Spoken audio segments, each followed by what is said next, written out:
أعوذ بالله من الشيطان الرجيم. الله لا إله إلا هو الحي القيوم لا تأخذه سنة ولا نوم له ما في السماوات وما في الأرض من ذا الذي يشفع عنده إلا بإذنه يعلم ما بين أيديهم وما خلفهم ولا يحيطون بشيء من علمه إلا بما شاء وسع كرسيه السماوات والأرض ولا يئوده حفظهما وهو العلي العظيم. لا إكراه في الدين قد تبين الرشد من الغي فمن يكفر بالطاغوت ويؤمن بالله فقد استمسك بالعروة الوثقى لا انفصام لها والله سميع عليم.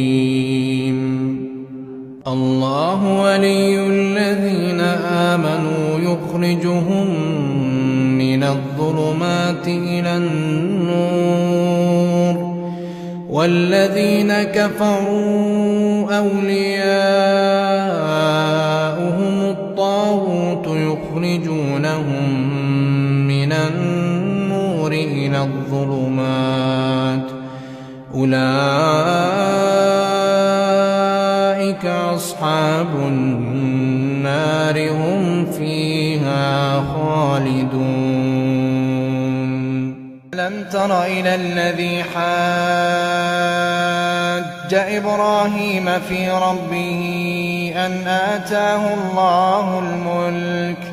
إذ قال إبراهيم ربي الذي يحيي ويميت قال أنا أحيي وأميت قال إبراهيم فإن الله يأتي بالشمس من المشرق فأت بها من المغرب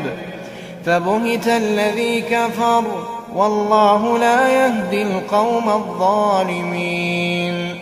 أو كالذي مر على قرية وهي خاوية على عروشها قال أنى يحيي هذه الله بعد موتها فأماته الله 100 عام ثم بعثه قال كم لبثت قال لبثت يوما أو بعض يوم قال بل لبثت 100 عام فانظر إلى طعامك وشرابك لم يتسنه وانظر إلى حمارك ولنجعلك آية للناس وانظر إلى العظام كيف ننشزها ثم نكسوها لحما فلما تبين له قال أعلم أن الله على كل شيء قدير. وإذ قال إبراهيم رب أرني كيف تحيي الموتى قال أولم تؤمن قال بلى ولكن ليطمئن قلبي قال فخذ 4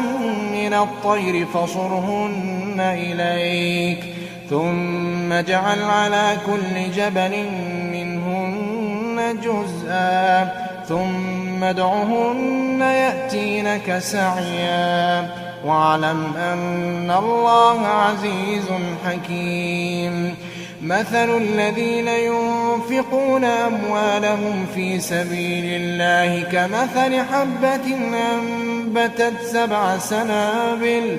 في كل سنبلة 100 حبة والله يضاعف لمن يشاء والله واسع عليم. الذين ينفقون أموالهم في سبيل الله ثم لا يتبعون ما أنفقوا ينفقوا منا ولا أذى لهم أجرهم عند ربهم ولا خوف عليهم ولا هم يحزنون.